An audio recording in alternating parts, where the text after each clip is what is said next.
Here we're looking at how to stop your opponent from countering your Kimura.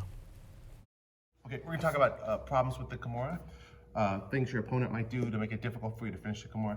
Just to review real quickly, we hug here, thumb on the hairy part, I pull up, he pulls in, I punch this down to his armpit, and lock the Kimura. Switch my base, roll off, and finish. Okay, I like to use my thumb for this particular Kimura. The reason you use the thumb is so you can twist the wrist. And the reason you twist the wrist is, one, it weakens his arm when you twist it like this. When you bind up the radial bone and the ulna like this, it makes him weaker in general to do things with his arm. The other reason, especially with the gi on, is he can grab anywhere. Anything will stop the Kimura. But as soon as I twist this, grab your gi, grab your belt, even grab your pants, It's not a very good pants grip, but really, this prevents a lot of problems. Last thing, when the person grabs, what you do is you simply grab and you twist it, twist, punch, pull. But instead, tight as you can, I'm gonna twist it and I punch and pull. I don't pay too much attention to what they're grabbing as much as where they're grabbing. So this is my opponent's center line. The center line goes down the body. If their hand is closer to the center line, like here, let's grab your belt just to make it real clear. If he's grabbing close to a center line, it's harder for me to finish a Kimura than if he's grabbing out here off his center line on the side. Anything he grabs on the side is easier for me to finish. So he grabs there. Okay. Now a lot of times what you can do here is just simply do your one arm push up and finish the person like that by straightening your left arm. Sometimes to make that more effective, you walk out to the side more, walk the foot up, and then I can push off my foot. And that will make my straightening of my left arm more powerful. See how he's grabbing the belt in the center now? Yes, sir.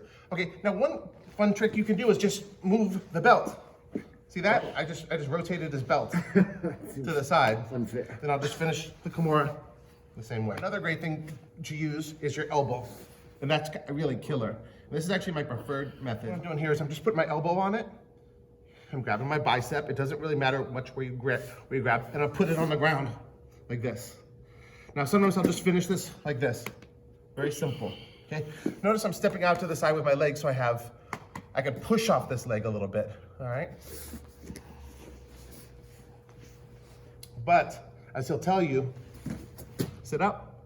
Yeah, I can't. He cannot sit up. No. I'm not doing this. Okay? Because once you let go of this and try to turn this into a grip, that's when you're gonna lose it. So that's why you just keep this here, like this. Straighten your arm. Yeah. He can't. Just that hook there. He can't do anything. My elbow is on the ground, on his wrist, and or over the wrist. It doesn't really matter. To make this submission even more effective, what you do is you bring your body from the near side to the far side, and you lay your body weight directly on the front of his deltoid here, right on the shoulder. I lift up, my hips up, and I walk, and then I lay my ribs on the right side, all my weight's on my elbow, all my weight's on my right elbow, and I'm gonna drop my ribs on his shoulder. And I'm gonna walk around, my weight's on my elbow, watch the submission. In my opinion, you don't need to step over the head if your knee, my left knee, is past their head. I don't need to step over their head, okay? Can you sit up? No. I know I'm bigger than him, but still. Now, as I move my body down here, you know, this kind of position, and that's what happens. So then what people do is they step over the head like this, okay? And they do the same Kimura.